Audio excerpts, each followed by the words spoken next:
She Makes It Happen, a series of online conversations unlocking theatre making with female artists.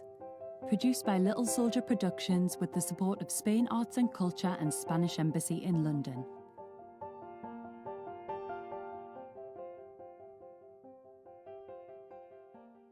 Hello, my name is Patricia Rodriguez. I am Mercè. We are both co-artistic directors of Little Soldier Production, and we have today with us Ursula Martinez. Hello, welcome. Hello.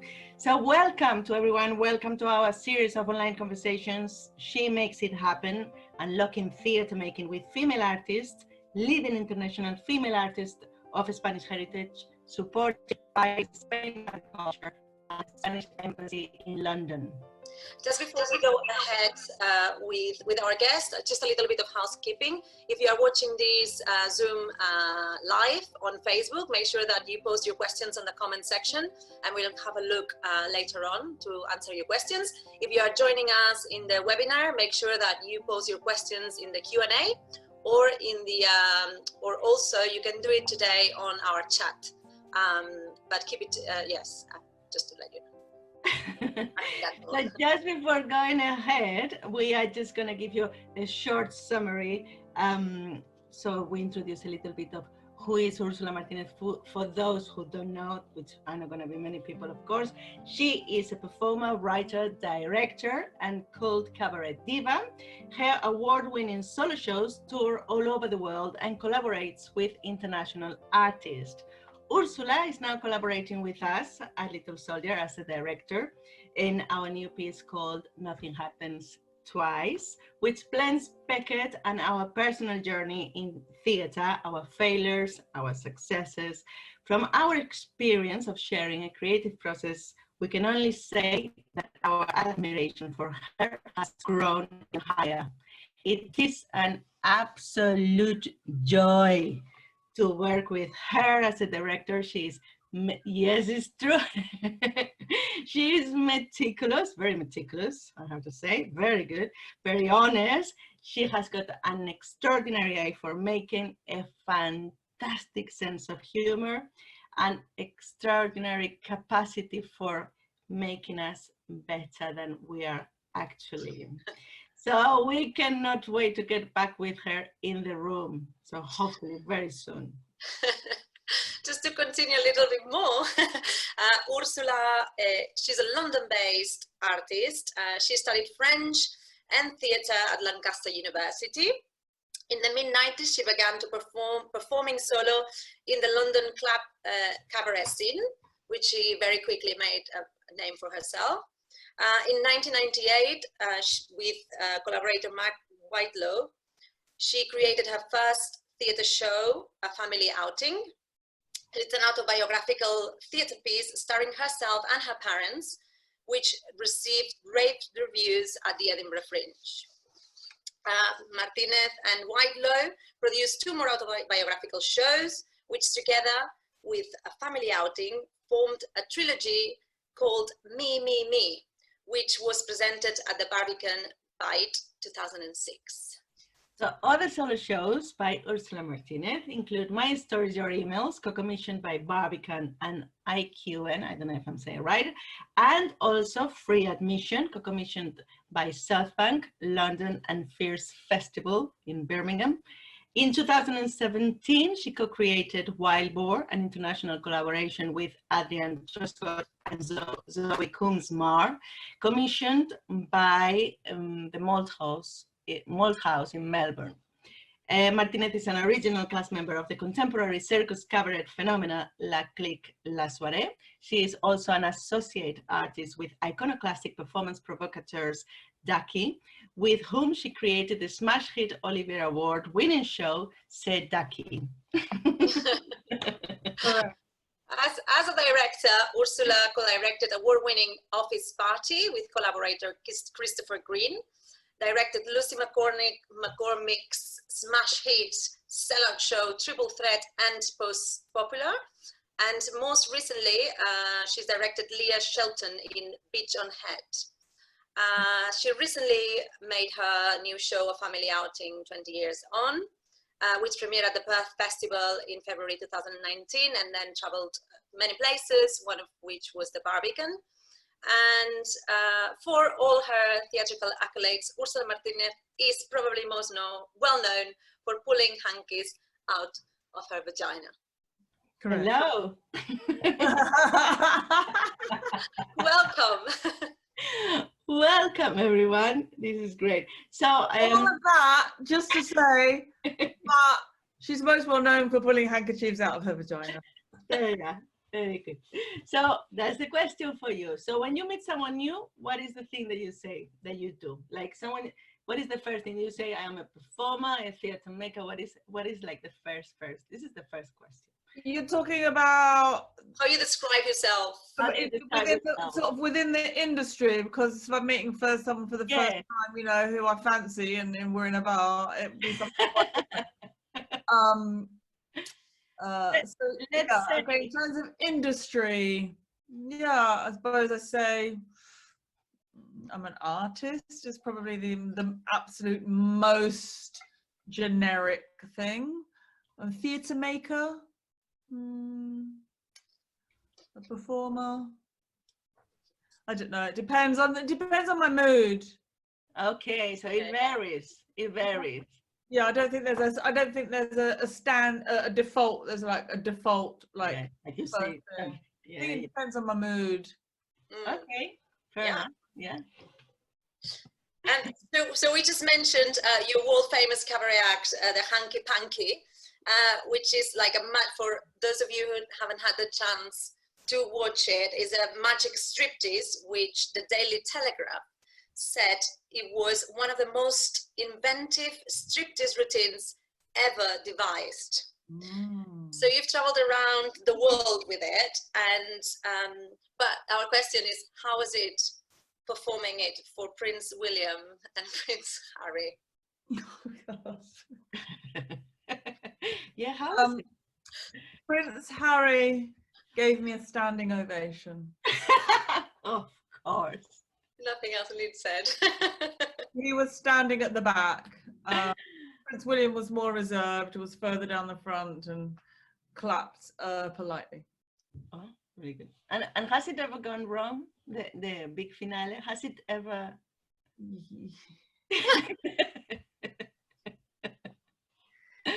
Yes, it has. Okay. I was, you know, it's a very, very, very well received, very, very popular, and very largely kind of bulletproof act. Except this one time I was performing it, and you know, I'd taken my clothes off, and you know, I was naked, and the audience didn't seem to be enjoying themselves quite as much as I was used to. They were just kind of like looking back at me, sort of a little bit concerned, and I really couldn't understand it until right at the end, when I pulled the handkerchief out of my vagina, which is the finale of the act. I realized that I had a big fat piece of toilet paper sticking out of my bum.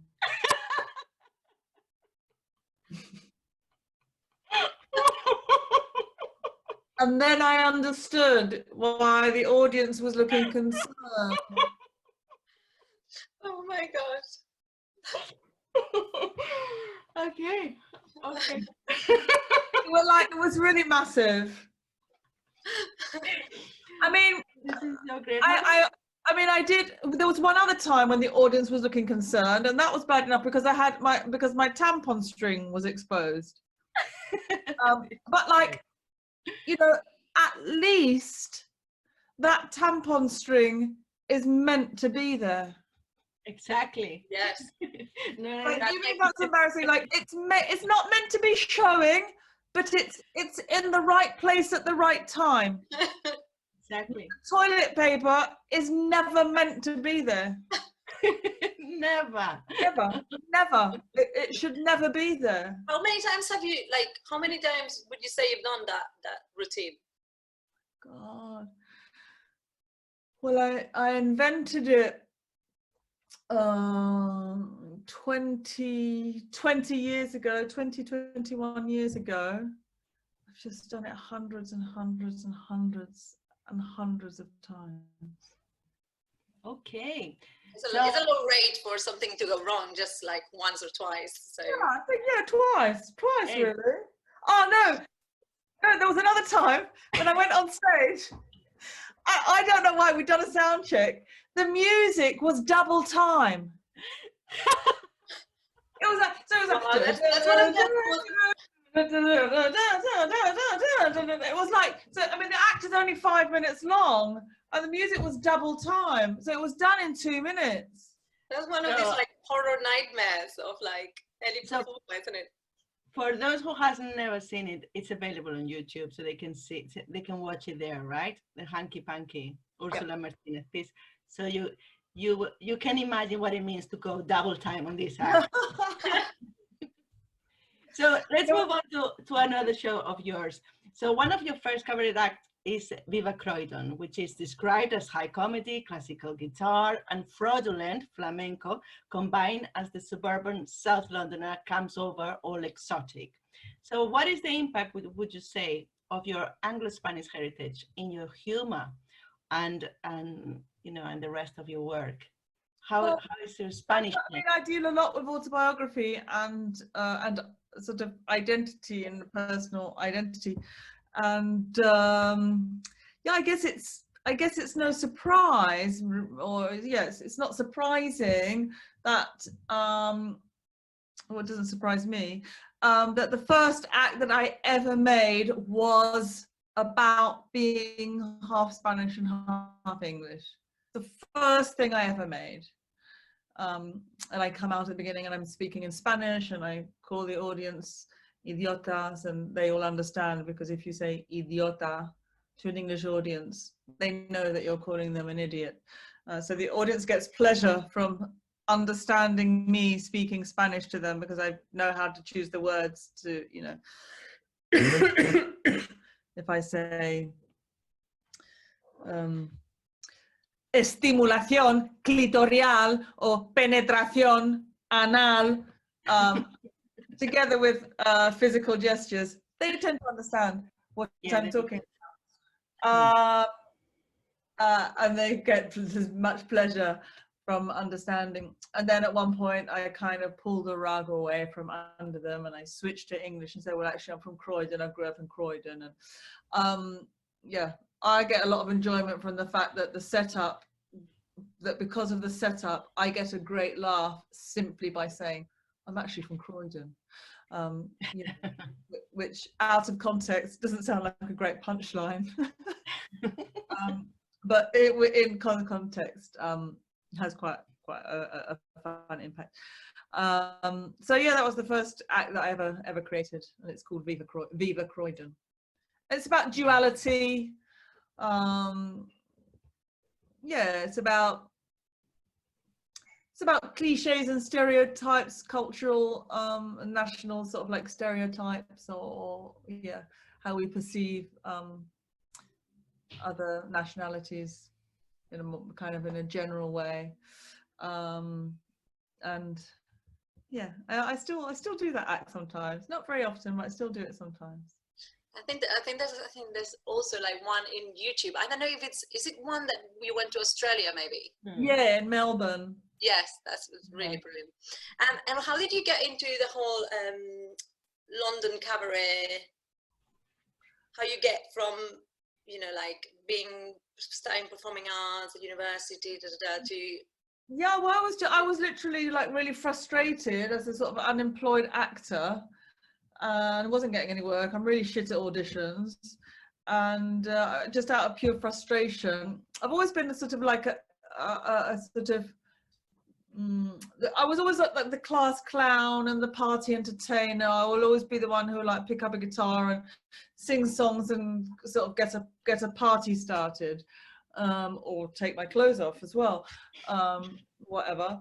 And so I've always had that kind of like sort of like cabaret side in me, but yeah, there was a club opening in 1994 or 95, and it was called Ducky, and it was a queer performance club. And somebody said, "Oh, well, you should go down there, and like apparently you can go down there and you can do whatever you want, and you get paid 40 quid. I thought that sounds brilliant. So I took my guitar and I cobbled together a costume, and I had my song already called I Am Croydon, which is a flamenco version about coming from Croydon, hence the act that was then got the name Viva Croydon. And I went down to Ducky and spoke to Simon Casson, who runs Ducky, still runs Ducky, and says, I've got an act and I want to sing some songs. Says, all right, when you're free, a couple of weeks. And I went down and I sang my stupid flamenco, South London flamenco songs, and got a great response from the audience. I felt like a rock star. Plus I had 40 quid in my pocket. It was amazing. Yeah, amazing. It was like, wow, I create something and then I deliver it and you give me some money. It was like such a clean and simple transaction. I get money, I do it, and then you pay me for it. I felt like I had woven a straw basket and taken it to market and sold it, and somebody gave me the money, and then I could go buy food. And it was cash. And it was cash, wasn't it? It was cash. And it was cash. It was cash, though. Because I do remember that actually. This is like the actual thing. And this is great. Yeah. And it's so immediate. So immediate. Yeah, you got it. It's brilliant. Yeah, amazing. So we're going to go a bit into the process about the how to make the shows you make. So one of the reasons why we wanted to do these talks was about to break the misconception about how theater gets made, you know, from having it. There is this let's call it old-fashioned way of understanding it. It still goes on, and still decent shows can get made this way. But this way of making, where you get a text, the text goes to the director organizes the cast, he directs the actors, and then at some point, yeah, or she, or they, them, or whatever. 10 points. So and then, you know, so the point by which we wanted to do this, it was to break this misconception thing. So how do you understand making theater? How it is for you to make a show? For me, it's very well. There's two different shows or concepts of shows that we're talking about. There's the shows that I make that are my shows, and then the shows that I direct. I was going to say the shows that I make that are my shows. I make them very, very organically and very, very instinctively. I'm not able in any way whatsoever to strategize. So it's like I can't say, okay, well the last show I made was 2 years ago. I really ought to, you know, ride the tails of that success and make a new one within the next 15 months, so I can capitalize on that audience and the themes, you know, that are successful at the moment. Like I cannot strategize. It's like it comes when it's ready. And so I feel like I have no control in a way. It's a bit like Elizabeth Gilbert has a book about creativity. I can't remember what it's called. Big Magic it might be, and she says that ideas are sort of like floating around and they come to you and you just have to be open to them. So yeah, it's not quite as extreme as that, but yes, it feels like the ideas come to me when they're ready, not when I'm ready. And it's just really instinctive, and when it comes, it comes. And then the process is instinctive, because sometimes it'll come like almost like a fully formed, you know, like a fully formed child. Another time it might just come to me as a real sort of like embryonic idea. So then the processes then become very different depending on when the idea comes to me, sort of like to what extent it's a sort of, you know, already quite formed. When I get asked to direct shows, then the feeling that I get from the people who ask me to direct, again, I suppose I just work very instinctively and very organically. It's like, I'll meet the person if I feel like there's a click, there's a connection. It's like, yeah, let's do it. And then all those people are different and they have different expectations and the work is very different. And so the processes are really different as well. Yeah, and just kind of going into like your first show, is it the family outing? So your first show, which was already your first time collaborating with Mark Whitlow. Whitlow. Okay. So you've worked with him in all the next few shows that you have. All my sort of solo shows I've worked with Mark. Yeah. And so what is sorry, I was going to ask you, what do you think is the key for the successful relationship between you two? Yeah, wow, that's a big question. Like, you know, like what's the key to a successful relationship, full stop? Like, wow. Yeah, Ursula, what is the key? Don't ask me. Don't ask me. Flipping it. Yeah, if I knew the answer, I could translate it to other areas of my life.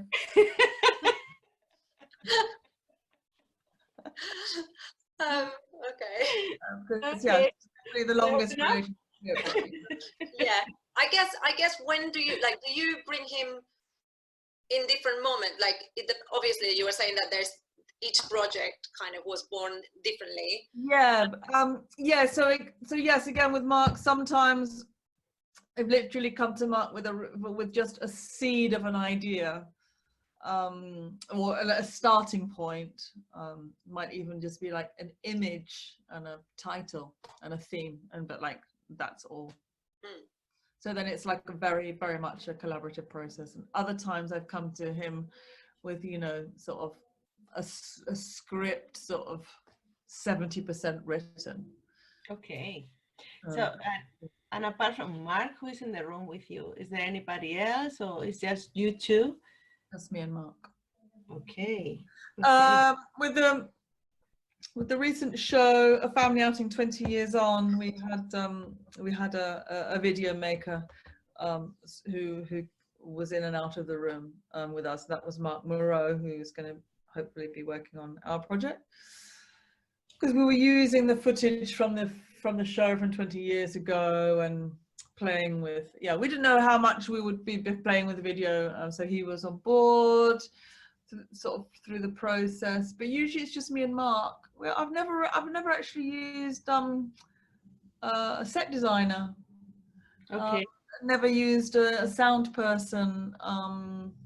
So yeah, so the team is generally really small. Okay. But then like Office Party that I made with Chris Green was like a big show.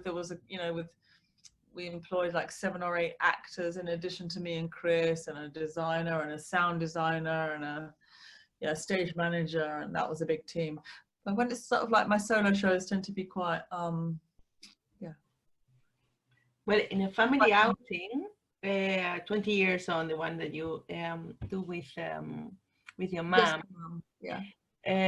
What is it like to work with your mom for you? How do you feel about it? Yeah, no, well, a family outing that I made with my parents is a really, really special show for me, because like, you know, I made it with my parents and it was like an amazing sort of like bonding experience. And then, you know, this career, this industry that we're in, where we make our own work, is a very difficult thing to understand. It's like, you know, my son's a lawyer, my son's a doctor, my son's a teacher, my son's a nurse, whatever, or my daughter. it's like a performance artist. Like, what even is that? What do they do? What happens in their day? It's like, who has a clue? Like outside of your little team, like who has a clue about what the hell is that about? And it's like my parents got like such an insight into like turning up at rehearsals and rehearsing for a day, and they sort of like understood like what this job is and the work that it entails, and you know how tired you can feel at the end of the day of devising and rehearsing. And it's like, I think they came away with like full understanding of this world and understanding what it is that I do. Like that in itself is like an amazing kind of like bonding experience, let alone touring together and being on stage together and all of that. So that was a really special show, and will always have like a, you know, like a really kind of like special place in my heart. And then it was 20 years since we made the show, and I thought, oh, you know, my dad's passed away, and my mum's got dementia, and I'm in my 50s, and it's like, I'm gonna celebrate this kind of passing of time and make a show with my mum. And equally, if not more special, with my mum now being 84 and with dementia, and the nostalgia of 20 years ago, and the unique situation that my mum having dementia is a unique situation, that to make a show with her, there is a nostalgic element that she sort of, you know, she it's still in her muscle memory, having made a show, so there's something familiar about it. I'm not sure that I would have been able to make a show with my mum now at her age and her health if I hadn't made one 20 years ago. Yeah, it would have been sort of too outside of her comfort zone. Yes. But there was a comfort there, having had the experience that we had 20 years ago. So yeah, it was a unique experience, and also again like very bonding and really great for my mum. You know, my mum seemed to sort of like, you know, will always walk out of the theatre like a centimetre taller, you know, and kind of and really like with it and on the ball because of having had so much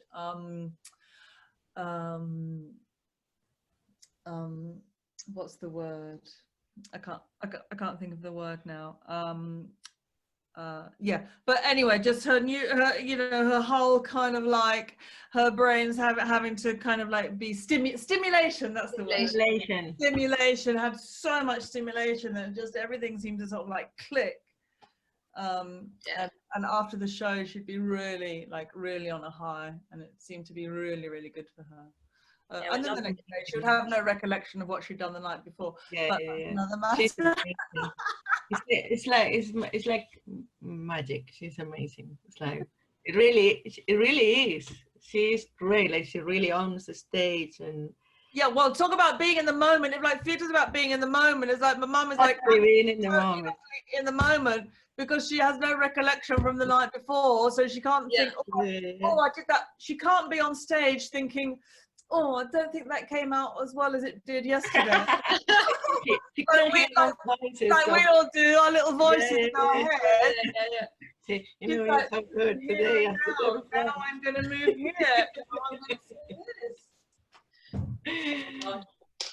That's been quite amazing though, like thinking about touring with your parents 20 years ago. Like that whole, did you go, like, was it to Australia? What, so what did they kind of stop everything and then they were both retired, so it was perfect. Yeah, it's amazing. So, you go, Mercè. You wanna? No. Okay, I wanted to move to Wild Boar, and because the Wild Boar show that you did with Zoe Kumar's and Adrian Trescott talks about review. Have you seen it? Did you see it? No, I didn't. No, because we were clashing. We are in Edinburgh at the same time. Yeah. We couldn't see it. But we. I thought you hadn't seen it yet. We are such good researchers. I was supposed to do it at the South Bank this summer in August. Tell us more. What happened? I had it was a really big gig for me. It was a season at the South Bank dedicated to me. It was called. It was the Ursula Martinez Festival. It was called Ursula Martinez The Summer Collection. Over the month of August, it was 4 weeks, and each week a different show of mine or a show that I had worked on or collaborated in. So there was going to be Wild Boar was one, the show with my mum was another, Free Admission where I build the brick wall was another, and Lucy McCormick's show, A Triple Threat, which is a show that I directed. So it was a sort of smorgasbord of work that I had, that my name was attached to. And yeah, that was going to be in the Purcell Room at the South Bank. And then it was really annoying because it was going to be officially announced on the 20th of March, and that was when the COVID thing was. They said, well, we're not going to announce it, just what happened on the 20th? Just delay it a bit. So it never got announced. So it never got announced. So it never officially got cancelled because it was never officially. So it's still going. It's still going to happen then. No. Here we urge the South Bank Centre to make this happen. So I never even got the satisfaction of cancelling the oh guys, so disappointing for everyone. Well, no, it's not, because nobody ever knew it was happening anyway. But anyway. Yeah, it was still time to say that. So we're anyway, good.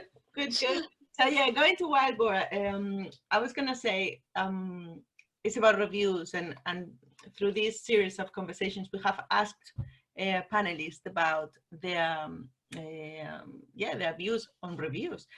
So do you read them? Do you pay attention to them? Yeah, I do. I read them. I'm not scared of them. In fact, I have an amazingly thick-skinned capacity to, when I read reviews, if they're really good, they really boost me, and if they're really bad, I just totally ignore them and don't give a shit.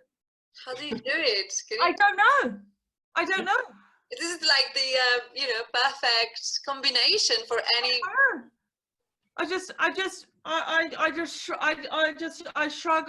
I shrug off the bad ones. Oh, well, you obviously don't have a clue. But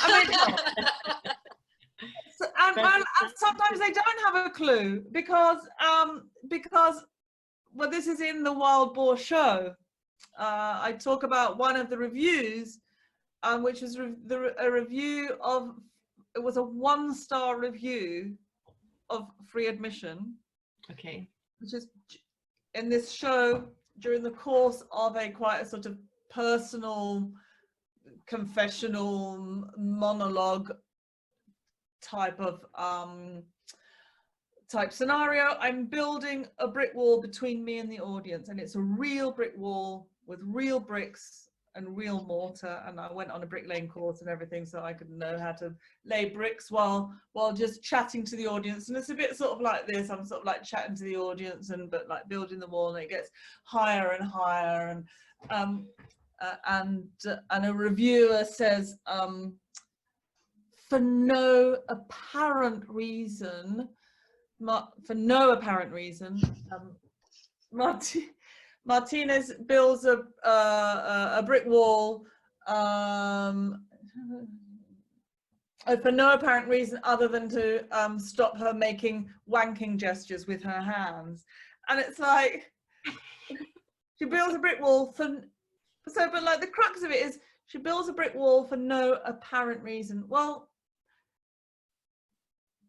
the brick wall in many ways is a metaphor for many things, but in many ways it's not even a metaphor. It's a wall, a theatre between me and the audience. It's the fourth wall. It's a literal wall. So, ever be for no apparent reason. Just like the apparent reason is simply to build a real fourth wall between the audience. Like whether that's a good idea or not a good idea is another thing, but it can never be for no apparent reason. Absolutely. Like, it's super apparent. It's super apparent. It's beyond apparent. It's beyond apparent. It's like it's. But someone must have, like, the person sitting there thinking that is like, have they not thought that you wouldn't go to the length of bringing brick and mortar and the actual, you know, to a theatre and build a wall for no apparent reason? No, it's like, go to the length of. I can't stop making wanking gestures with my hands. What shall I do? Oh, I know. I'll build a brick wall. That'll do it. Amazing, amazing. And talking about the audience, do you, when you're making your show, when you're writing it, do you have your audience in mind at that point, or is something that comes later?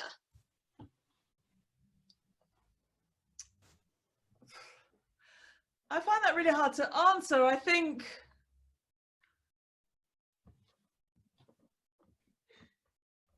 I sort of consciously no, subconsciously yes. Or it's like, or I think, okay, that section, yeah, okay, that section there, maybe after 10 minutes of that, we might want to change. Yeah, and even if that conversation's happening in my head, I would probably always use the word we rather than the audience might want to change. It's like, it's we might want to change. Yeah. I mean, I suppose I sort of put myself in the same situation as them. Yeah. In a way, it's like them. Is it they might want to change, or I might want to change? Well, it's we. It's probably time for a change. You know, after 10 minutes of this, and then after that, then it's probably we probably might want to. We probably might want to. Yeah, introduce the music. I don't know if I'm thinking about them. Or me, or the show, or crafting of a. I don't know. I don't know how to separate it. Yeah. And what do you think about scratch performances? What do you think about, or maybe not to bring? Let's put it this way. What do you think about bringing people, external people, to the process, to the rehearsals, to the? Yeah, I don't do much scratching. Mm-hmm. But some. I remember when I did the show with the brick wall, and it was a difficult show. It was commissioned by the South Bank, and it was sort of quite abstract in some ways, and yeah, they wanted to see something of the process, but that was really more so that they knew how to sell it. Okay. So like that can sometimes be an important reason to do a sort of like a showing, but you know, I think if you're using a lot of humor, I think showings are really important as well, because you want to sort of like see what jokes are landing and what jokes need refining. I think humorous work, scratch can benefit a lot from scratch. But yeah, also, you know, very, very intricate technical can also like benefit a lot from scratch. It's sort of, yeah, for practice. Yeah, there's lots of benefits to scratch performances, and I don't tend to do them very much. I think that we wanted to ask you a little bit more about if there was a difference between the process, your process when you do your work and when you direct, but I think you sort of answered that actually. Yeah, maybe then I guess going into your shows are Some of them are very provocative, and they are political, and they are, you know, meta-theatrical or sexy, or like, is there anything that you would be, this is the line, I wouldn't do that on stage, or I wouldn't direct some, like I wouldn't have these on stage? Do you have a line? I have more specific examples, but I thought lift them up. I think there was, I hadn't, when I made the first show, Family Outing with My Parents, I had an instinct to not disclose absolutely everything. Mm-hmm. In order, mainly my dad, because he was a fetishist, and so I protected him from that publicly.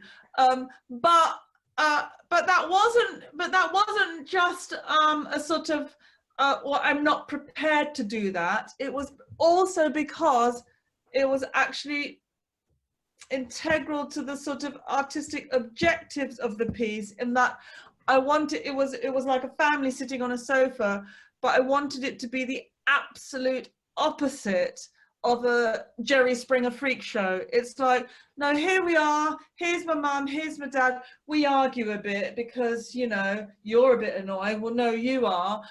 So actually I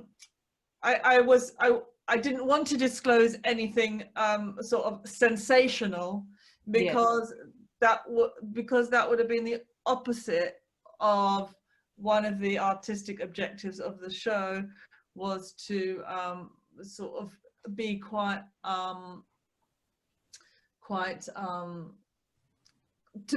boring and banal, and for the fun to be gained from that scenario rather than the sensational. So there was two reasons for that. One, to protect my dad publicly from his secret life, but also artistic. So yeah, I don't know. Would I prefer to, you know, I don't know. I don't think I would be prepared to eat my own shit on stage, for example. I don't know. I wouldn't be prepared to, but There's an Italian Spanish performer who does that. I wouldn't be prepared to do that in life, so that maybe that doesn't count. What would I be prepared to do in life? Yeah, well, I don't know. And through the making of so many shows that you have done, have you discovered when you are most creative, like something that you go like, this really triggers me? Is that like, I don't know, something? I don't know, what is it? Do you have a trigger that you're gonna like, that pushes you forward, you know, that makes you want to hit the stage, that you want, you know, I really have to get this done?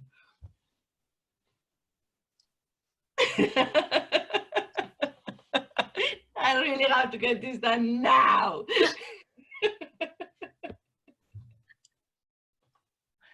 I'm not sure that I fully understand the question, but I know that I'm drawn to naughtiness. Okay. But I don't mean naughtiness in a really obvious way, like kind of like rudeness.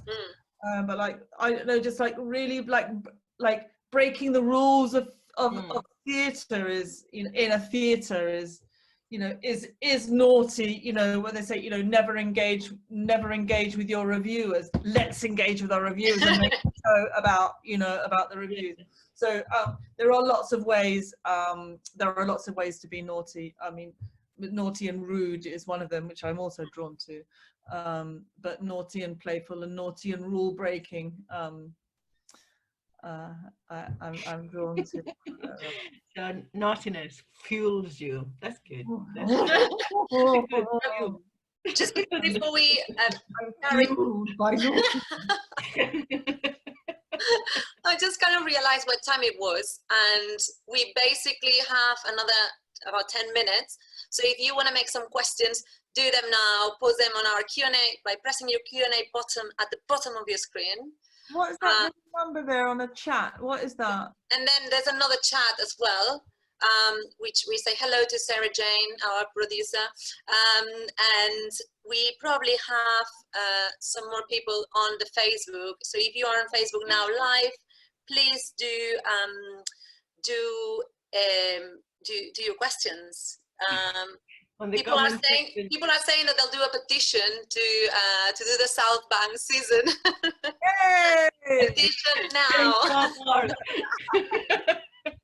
Let's start a petition. Petition to Boris. Yeah, let's do it. Why not? Okay, so we still have a bit more time to do some more questions, and then we'll go onto our Q&A questions. So we've been working and discussing a lot around this idea, but I'm gonna ask you, why do you carry on? Dun, dun, dun, dun, dun, dun. So just for the record, I'm gonna say that Ursula, we said it at the beginning, but if you just connected with us recently, Ursula is directing our new show, Nothing Happens Twice, and one of the main questions of the show is, why do we, Mercè and I don't know where she is, why do we carry on? So now we have back a question to Ursula Martinez. Why do you carry on? Why do I carry on? I carry on because if ideas keep coming, I will do them. If ideas no longer come to me, then I won't be able to carry on. So I'll carry on as long as I still have something to say, or feel like I have something to say, or an idea that excites me enough to want to move forward. But the day that isn't there, then I won't be carrying on. But yeah, and because it's what I know, it's what I do. It feels right. It's not easy. It's not easy, but it feels right. We do have a question in our Q&A, and it's about being blocked. Do you ever feel blocked? Do you ever feel creatively blocked? And if so, how do you overcome this writer's block? Do you have a... Absolutely, I absolutely feel blocked. Some people make shows, have a much higher turnover than me of making shows. I've had, sometimes 4 or 5 years between making shows.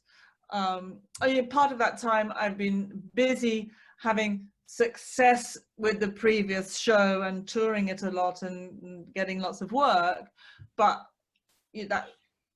that's not an ideal choice to have like 4 or 5 years between shows. And the reason that happens is because it's just like I don't have anything. I just don't have anything.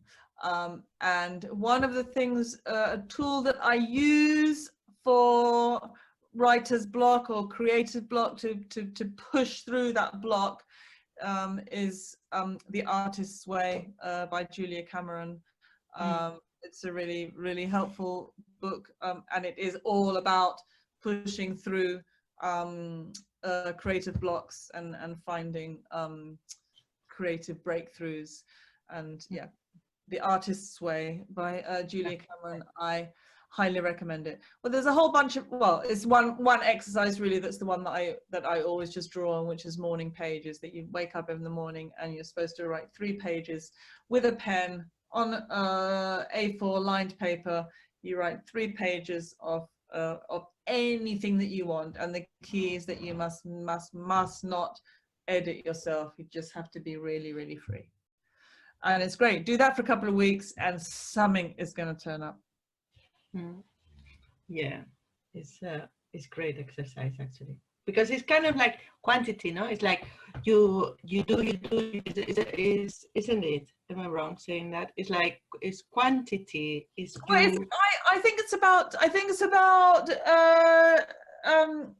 driving things from your creative brain forward without any expectations whatsoever.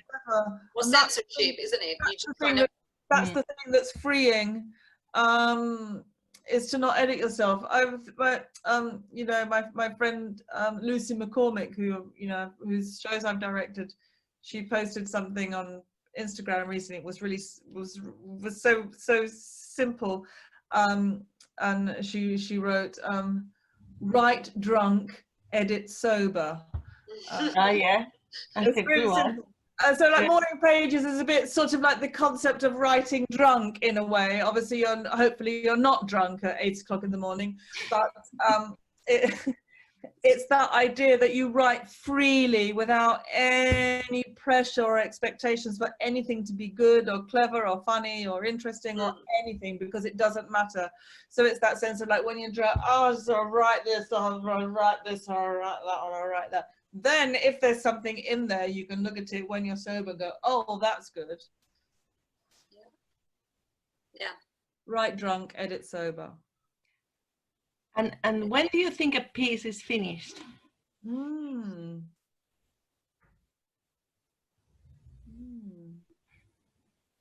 That's a tough one.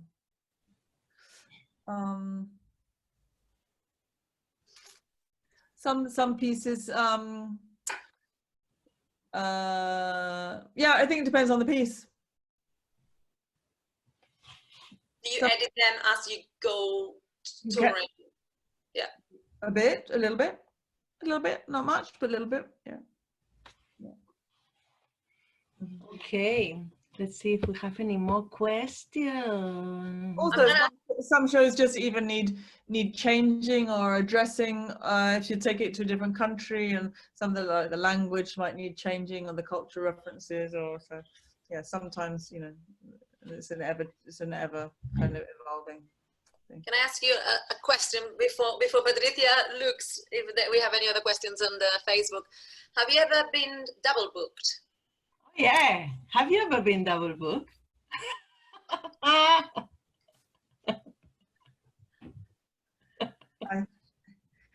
think I know what this question is all about. Are you trying to get me to talk about the time when I had to get a helicopter between gigs? Indeed. It's one of the best anecdotes well, at least me, I've ever heard. Honestly. Go for it. I mean, I've given away the kind of, yeah. Doesn't matter. Go for it. So yeah, I got booked to do 2 private events doing my hanky act, and I realized I double booked, and one would call me up and say, you know, and I said, oh my God, I'm really sorry, I'm double booked, I'm really gonna have to cancel. They said, you absolutely cannot, we're absolutely relying on you. So I called up the other ones. I said, I'm really sorry, I'm gonna have to cancel. You absolutely cannot, absolutely. And I'm like desperate, and I'm on the phone. I said, well, look, I mean, there's no way. I mean, and you know, unless we get a bloody helicopter.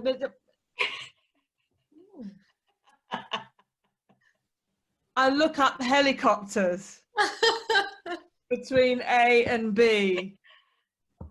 I got a bloody helicopter. I got off stage from my first gig.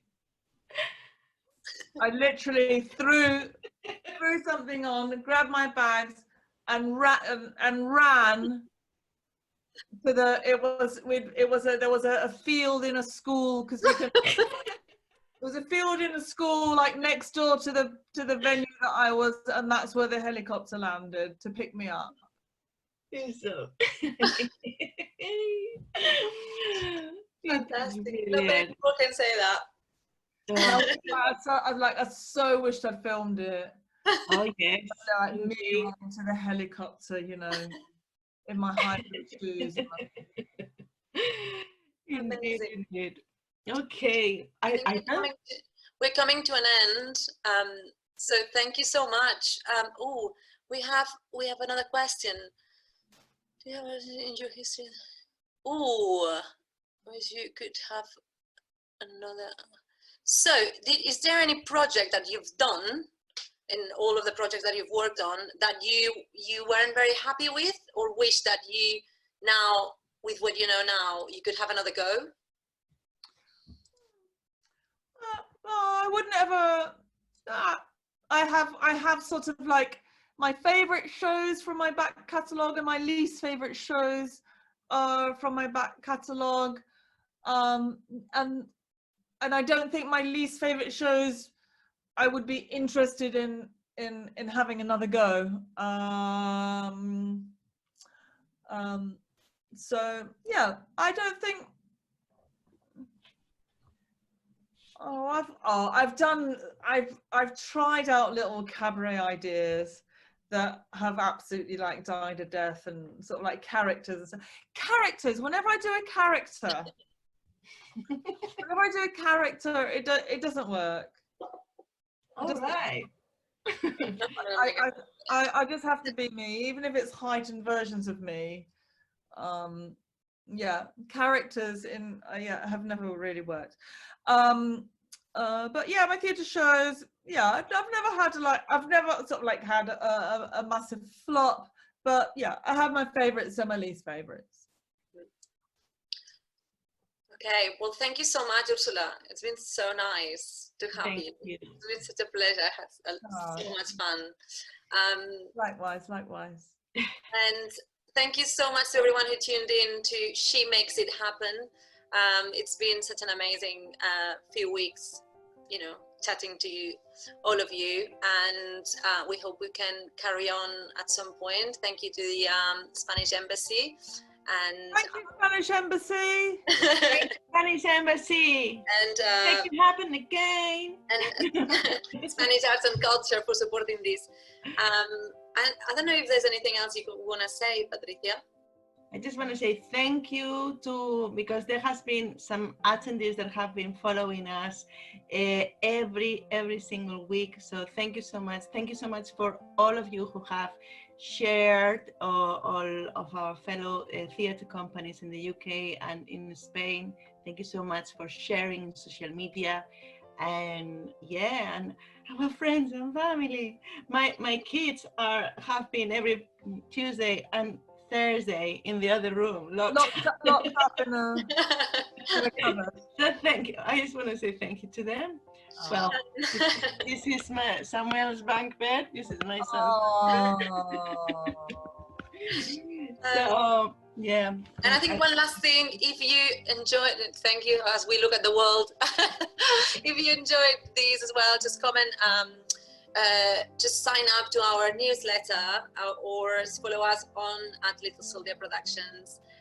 We are doing a show. We are rehearsing in a few weeks' time, and we are going into full production in March, directed by Ursula. Yeah, just come and see it when it's ready. Thank you so much, and thank you so much. Have you all a good night. Good night. Bye. Bye. Bye. Thanks for watching. She Makes It Happen was produced by Little Soldier Productions with the support of Spain Arts and Culture and Spanish Embassy in London. For more information about Little Soldier Productions and our online talks, head to www.littlesoldierproductions.co.uk.